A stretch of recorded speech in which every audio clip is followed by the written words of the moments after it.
Hello guys, कैसे हो आप सब लोग। होप सो सब लोग अच्छे हो। और आज मार्केट ने अच्छी खासी रिकवरी दी है तो थोड़ा सा पोर्टफोलियो ग्रीन जरूर हुआ होगा। वीडियो शुरू करने से पहले बता देता हूँ, securities market are subject to market risk. और यहाँ पे कोई भी बंदा शॉर्ट पैसे नहीं बनाता। एक बंदा लॉस करेगा तभी दूसरा बंदा प्रॉफिट करेगा, अदरवाइज प्रॉफिट की प्रोबेबिलिटी जीरो हो जाती है। बात कर लेते हैं यहाँ पे आईपीओ की। आईपीओ का सीजन चालू हो रखा है और एक और तड़कता भड़कता नामी कंपनी का आईपीओ जो है वो लिस्ट में आ चुका है। 7 तारीख को इसका आईपीओ ओपन होने वाला है और 11 तारीख तक ये सब्सक्राइब हुआ जाएगा। 3600 करोड़ का आईपीओ, तो आईपीओ का साइज भी एक डिसेंट आईपीओ का साइज बनता है। और उसके अलावा जो प्राइस बैंड लेके आए हैं वो लेके आए हैं 147 रुपीज़ पे। जनरली एक चीज़ रहता है स्टॉक मार्केट में, जब कोई भी छोटे प्राइस का शेयर आता है, जैसे मान लो 50 रुपये, 100 रुपये, 150 रुपये का, तो रिटेलर्स का उसमें थोड़ा सा रुझान ज़्यादा देखने को मिला है, तो वो एक चीज़ इसमें प्लस पॉइंट रह सकती है। फिलहाल मैं बात कर रहा हूँ जेएसडब्ल्यू सीमेंट के आईपीओ के। ठीक है, आईपीओ में पूरा जो मेरे को प्लस माइनस जो लगा है वो मैं आपके साथ शेयर कर देता हूँ। उस हिसाब से आप अपना डिसीजन भी बना सकते हैं, लेकिन किसी भी डिसीजन पर पहुँचने से पहले अपने फाइनेंशियल एडवाइजर से सलाह ज़रूर कर लेना। ठीक है, तो यहाँ पे जो कंपनी का आईपीओ ओपन होने जा रहा है वो 11 अगस्त को 3600 करोड़ का पूरा आईपीओ साइज है। जो पहले ये 4000 करोड़ का था, जिसको इन्होंने छोटा किया है। अगर 4000 करोड़ पे ये लेके आ रहे थे तो उसका मतलब कहीं ना कहीं जो प्राइस बैंड रहता वो 155 के आसपास का रहने वाला था। तो जिसकी वजह से ये इन्होंने भी आईपीओ साइज भी कट किया है। कट करके इन्होंने 3600 करोड़ का लेके आए हैं, जिसमें से 2000 करोड़ का OFS that is offer for sale है, और जो 1600 करोड़ है वो कंपनी के अंदर जाने वाला है, और वो पूरा का पूरा फ्रेश इशू है। ठीक है, आईपीओ आने से पहले जो प्रोमोटर के पास शेयर होल्डिंग है वो कहीं ना कहीं 78%, 79% के आसपास है, और पोस्ट आईपीओ लगभग 62-63% के आसपास कंपनी के प्रोमोटर के पास माल रह जाने वाला है। ठीक है, एक चीज़ मैं आपको पहले बता देता हूँ, जिस भी कंपनी के आईपीओ में ओएफएस रहता है वहाँ पे बहुत ज़्यादा डिटेल से अपने को एनालिसिस करना पड़ता है। उसका रीज़न ये आ गया क्योंकि अगर मान लो कि कोई भी बंदा जो प्रोमोटर है वो ओएफएस लेके आएगा, वो अपना प्रॉफिट बुकिंग करेगा ओएफएस में, तो फॉर श्योर है वो थोड़ा सा हाई रेट पर एग्जिट लेने का ट्राई करेगा, और वैल्यूएशन कहीं ना कहीं वो हाई वैल्यूएशन पे एग्जिट लेगा ताकि उसका भी प्रॉफिट बुकिंग हो जाए। ठीक है, तो उसमें क्या होता है ना कि एनालिसिस करना थोड़ा सा ज़्यादा ज़रूरी रह जाता है, और थोड़ा टाइम लगा के, ताकि कोई भी चीज़ मिस ना हो जाए उसमें। बरोबर है।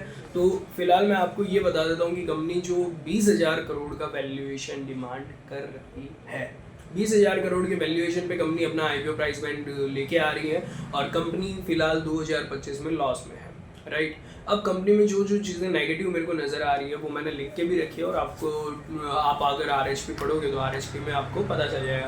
तो वेरी फर्स्ट तो मैं यहाँ पे ये चीज़ बोलूँगा कि कंपनी पे लीगल प्रोसीडिंग्स काफ़ी है। लीगल प्रोसीडिंग्स ऐसा है कि टैक्स प्रोसीडिंग्स काफ़ी है, जिसमें कंपनी को काफ़ी मोटा नुकसान झेलने को पड़ सकता है। जैसे मान लो कि जिस हिसाब से कंपनी का साइज है, कंपनी के लिए वो अमाउंट मटीरियल अमाउंट रहेगा। जैसे लीगल टैक्स प्रोसीडिंग जो कंपनी के अगेंस्ट चल रही है वो 134 करोड़ की है।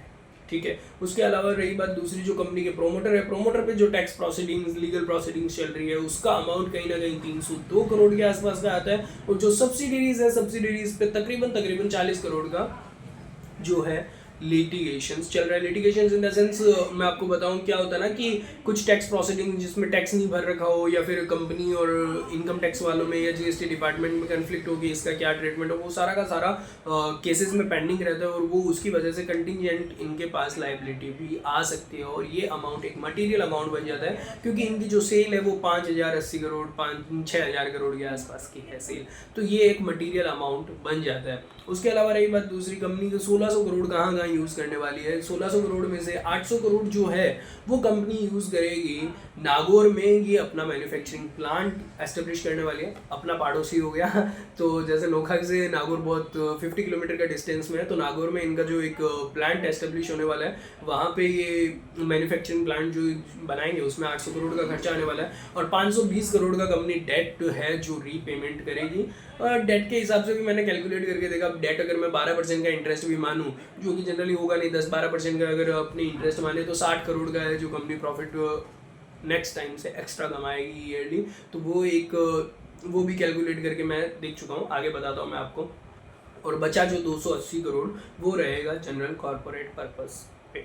राइट, ठीक है। तो ये कंपनी का पूरा ओवरव्यू है। मेन इसमें नेगेटिव की बात करूँ तो यहाँ पे एक चीज़ जो मेरे को नेगेटिव दिखी वो मैंने आपको बता दी कि हाँ लीगल प्रोसीडिंग्स वगैरह काफ़ी है, तो कंटीजेंट लायबिलिटी कंपनी के ऊपर कभी भी आ सकती है। उसके अलावा रही बात दूसरी, साल वित्तीय वर्ष 2023 में लगभग जो कंपनी ने रेवेन्यू फ्रॉम ऑपरेशन किया है वो किया है 5,836 करोड़, उसके बाद 6,028 करोड़, और जो 31 मार्च 2025 तक जो कंपनी की सेल रही है वो 5,813 करोड़ की सेल रही है। मतलब सेल एक डिक्रीजिंग ऑर्डर में है, डिक्रीज हुई है इस साल, और उसकी वजह से कंपनी ने इस साल लॉस भी मेज़र किया है। तो पी रेशो के हिसाब से हम कंपनी को कंपेयर नहीं कर पाएंगे, लेकिन अगर ये हम लोग देखें, इसको मैंने कंपेयर किया कि क्या सिर्फ इसी कंपनी में रेवेन्यू डाउन हुई है या पूरे सेक्टर जो सीमेंट सेक्टर है पूरे सेक्टर में रेवेन्यू डाउन हुई है, तो आपको आज की डेट में बता देता हूँ इसके जो पीयर कंपटीटर है वो जेके सीमेंट, श्री सीमेंट या अल्ट्राटेक सीमेंट, तीनों की जो रेवेन्यू कंसिस्टेंटली इंक्रीजिंग मोड में, और वो सारी के सारी प्रॉफिटेबल है। तो यहाँ पे एक और नेगेटिव पॉइंट मेरे को देखने को मिल जा रहा है। उसके अलावा रही बात तीसरी, हम लोग बात करते हैं price to book value ratio की, ठीक है। तो पहले तो मैं आपको कॉम्पिटिटर का बता देता हूँ। जैसे जेके सीमेंट है वो कहीं ना कहीं 8 के पीवी रेशो पे है, ये अकेला जेके सीमेंट है जो थोड़ा महंगा है। उसके अलावा श्री सीमेंट है जो 6.25 के पीवी रेशो पे मार्केट में अवेलेबल है, और अल्ट्राटेक सीमेंट है वो 5.05 के पीवी रेशो पे मार्केट पे अवेलेबल है। अगर मैं बात करूँ कि जेएसडब्ल्यू सीमेंट किस पीवी रेशो पे आ रहा है, तो इसका जो नेट वर्थ है वो है 2352 करोड़, और ये 1600 करोड़ का फ्रेश इश्यू इसमें और मिलने वाला है, तो वो प्लस 1600 वो बन जाता है 3952 करोड़ की नेटवर्थ, और ये कंपनी लेके आ रही है 20,000 करोड़ के मार्केट कैप पे डिवाइडेड बाय 3952, तो वो पीवी रेशो निकल के आ रहा है 5.06 का, ठीक है। तो मैं यहाँ पे ये बोल सकता हूँ कि कंपनी ने, प्रोमोटर ने या कंपनी ने इन्वेस्टर्स के लिए, या जो आईपीओ इन्वेस्टर्स मैं बोलूँ उनके लिए कहीं वैल्यू तो छोड़ी नहीं है, ठीक है। छोटे साइज की कंपनी है, अगर थोड़ा बहुत मार्केट इसको ब्रांड का अगर वैल्यूएशन वगैरह देता है तो हो सकता है कि 10-15% 20% का गेन मिल जाए, लेकिन इससे ज़्यादा कहीं गेन की उम्मीद मेरे को एज ऑफ नाउ नहीं लगती। बाकी लॉन्ग टर्म में जब तक ये कंपनी लॉस मेकिंग रहेगी, या जब तक इसके क्वार्टरली रिजल्ट अच्छे नहीं आते, या मार्केट में इसका ग्राउंड लेवल पे मेरे को काम दिखने नहीं लगता, तो तब तक मैं इस कंपनी को लॉन्ग टर्म के लिए तो सलाह नहीं दूंगा किसी को भी। और रही बात दूसरी, आगे अगर मैं पूरी आरएचपी के हिसाब से मैंने देखूं तो कैश फ्लो वगैरह सब मेरे को नेगेटिव ही दिख रहे हैं। एज सच उनमें कोई इशू नहीं दिख रहा, लेकिन negative size in the sense decreasing order में ही है। और कहीं ना कहीं अगर मान लो मेरे को ऐसा लगता है कि कंपनी को इनसाइडर भी कैश की उतनी ज़्यादा रिक्वायरमेंट है, तो इन लोगों को ओएफएस में ही लेके आना चाहिए था। ओएफएस की जगह अगर पूरा ये 3600 करोड़ कंपनी में जाता तो आई थिंक उस पैसे से कंपनी का डेट काफ़ी हद तक चूक जाता, और डेट चूकता तो उसके बाद अपने को फाइनेंशियल्स में भी एक अच्छा कॉस्ट कटिंग देखने को मिलता। तो वो सारी चीज़ें मेरे को यहाँ पे नहीं दिख रही, तो वो मैं इसको एक नेगेटिव पॉइंट कंसिडर करूँगा। एक चीज़ नॉर्मल छोटी सी चीज़ है, अगर आप आईपीओ लेके आ रहे हो ना, तो आपको ओएफएस तभी लाना चाहिए जब आपको कैश की रिक्वायरमेंट नहीं हो। यहाँ पे कंपनी को इनफ कैश की रिक्वायरमेंट है, 1600 करोड़ से कंपनी का कुछ नहीं होने वाला, तो वो कहीं ना कहीं मेरे लिए एक मेजर नेगेटिव पॉइंट लग जाता है। एज ऑफ नाउ मैं इस आईपीओ में बिल्कुल वो बोलते हैं ना कि होपलेस हूँ मैं इस आईपीओ में, ठीक है। क्रेज बहुत ज़्यादा बड़ा है, लेकिन एट लास्ट फाइनेंशियल्स और एनालिसिस भी ज़्यादा ज़रूरी है। एज सच मेरे को यहाँ पे कोई दिखा नहीं। मैं आपको जीएमपी, लेटेस्ट जीएमपी के आसपास बता देता हूँ। जीएमपी मेरे को यहाँ पे देखने को मिल रहा है लगभग 15% का, 22 रुपये का, 21 रुपये का जीएमपी, तो 2-2.5 हज़ार का रिटेल में प्रॉफिट का यहाँ पे जीएमपी के हिसाब से दिख रहे हैं।